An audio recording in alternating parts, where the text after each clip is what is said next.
And joining us now, he is the CEO of Columbia Grain International. Jeff Van Pevenage is with us. Jeff, great to catch up with you again, sir. How are you? I'm good, Jesse. Appreciate you having me on. Thank you very much. Well, thank you for the time. We have a few different things to talk about here on the show today. And just to start, I know that Columbia Grain, you guys have been acquiring quite a few facilities across the northern plains here in recent months. And a new one you've acquired is the Grafton, North Dakota Farmers Co-op Grain Company. And I know, in North Dakota, for growers in that area, this has got to open up a lot of opportunities now that you guys have acquired that facility. Can you talk about that acquisition a little bit? Yeah, Jesse. The Grafton farmers came to us and they were looking to find a new owner to support the business and keep it going strong. And we looked at it and it really fit into some of the things we're doing. The rail line is connected into our Crystal, North Dakota facility. So we can utilize that with our own rail cars that we own already to transfer grain from there into Crystal and load shuttles of soybeans, for instance, and utilize the space for our wheat business into flour mills and different parts of that.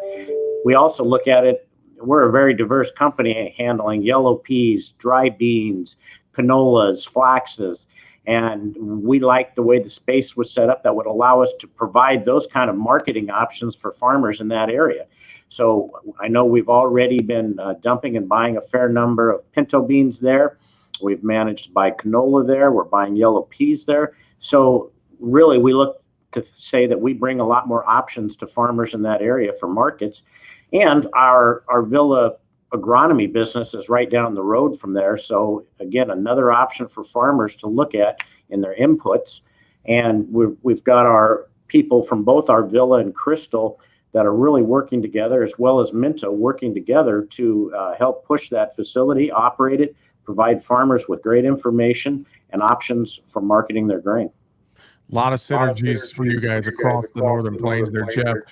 Let's talk a little about, I know you mentioned we got some soybean harvest going on. We were talking about that here off the air. We also, on top of soybean harvest, talking pulse crops, etc. What are your thoughts on how things are looking across much of the northern plains states here as we work through this fall harvest? You bet. Early on, soybean harvest looks really promising in North Dakota. We're already having guys that are expressing that they need to sell more because they didn't sell enough versus what their yields are coming at. Looks like we've got a great open window of weather here over the next 2 weeks. I think we will see a lot of stuff cut. I wouldn't be surprised in 2 weeks we're 80% done with soybean harvest out in North Dakota. We've even got some guys that are wanting to look at cutting some corn as well. So we're not far off from corn harvest. I think the weather's been really ideal to kind of keep these crops moving along this year. So we're excited about that. Market has been firm for both those commodities.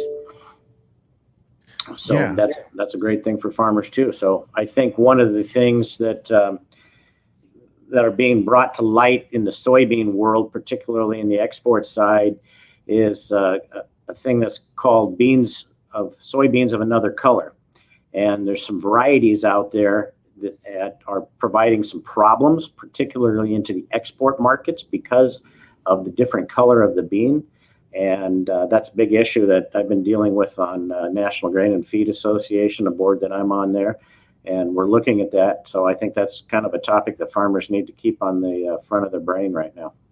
Well, I'm glad you brought that up. What's an outlook for that going to be with some of our export partners? Do we think there could be some movement to get them to accept some of the different colored soybeans? Is it going to be a longer process? I mean, what is some of the chatter you're hearing around that on the export front? The industry is really working hard to be out in front of it right now. We're spending time talking with the Federal Grain Inspection Service about ways to mitigate the issue with that. What I think is going to be even more important for the industry to do is substantiate that the quality of the bean overall is fine. The proteins, the oils out of it, we need to get some testing done right away to get in front of that so that we can go to our overseas customers and say, yes, it doesn't look as beautiful as what you're used to, but the functionality is there and that's what you're paying for. So it's going to be a process. It's going to be a lot of hard work, but I know that the industry is ready to dig in on behalf of the farmers to be in front of it. Well, Jeff, on the export front as well, we see this very high U.S. dollar. We've seen exports are a bit sluggish here as we're working into this fall, and I know a lot of that is tied to the high U.S. dollar. What are your thoughts? What are you seeing on your end as a grain company, a merchandiser, when it comes to exports and this strong U.S. dollar, kind of a wet blanket over the markets right now? Well, I've been talking about it, particularly in the pulse world, for the last 2 to 3 months, that I see it starting to slow down our business, starting to challenge the overseas markets on the cost to the consumer. And in the meantime, it's done nothing but get worse over the last 2 to 3 weeks, particularly. So I am concerned that it could slow down exports of U.S. product with as strong as this dollar is. And it's all tied into inflation, both here and abroad.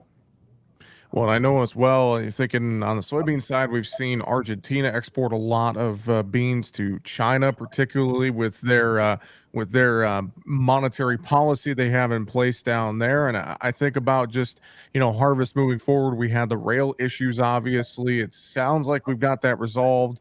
But looking to move grain to the PNW and out to export markets, one has to wonder what China's demand outlook could look like here as we move forward. And I know as well, coming up on Friday, quarterly grain stocks numbers, that'll be an interesting report to watch here from USDA's perspective to kind of weigh that into the market trade as well. Yeah, we definitely have to keep an eye on that. Meanwhile, the domestic crush continues to push really hard, so that's a good thing. We have strong demand here. And I would say that the Chinese are pretty well bought up for the next couple of months. There's not a lot of capacity open to export more at this point in time. So the pipeline is full. The pipeline is set for the next couple of months.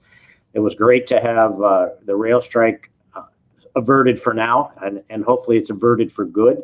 But I wouldn't call it a slam dunk yet. It still has to get ratification from the unions. And what we're hearing is that it generally should happen. But I tell you, in this business, Jesse, there's just not a day that you aren't working hard to make sure and keep everything working on the right side of the market, for sure. So I'm not overly concerned, I guess is what I would say, about the demand on the soybean side of things. So. Well, Jeff, always appreciate your insight. Any other final thoughts? Anything else we haven't mentioned here today you want to mention before we run out of time? One of the things, the pea and lentil crop in the U.S., probably not as good as we had hoped it would be. Overall final yields were down, kind of down below where we saw it coming in at. But at the same time, like I said, the strong U.S. dollar is hampering some of our sales overseas. But I look for those markets to stay strong overall. Pea crops might be the one that has probably the most concern, as well as chickpeas. It feels to me like the Russians are finding ways to market their chickpeas, and that's slowing down the demand side. Particularly, that is a market that it's consumed in Turkey, Pakistan, Sri Lanka, UAE, some of the areas that aren't the richest in the world. So they're going to take as cheap a product as they can. Well, I know folks can learn more about everything that Columbia Grain does online, columbiagrain.com. And with that, CEO Jeff Van Pevenage, always a pleasure, sir. Thanks for joining us today. We'll talk to you again real soon. Appreciate it, Jesse. Have a great day.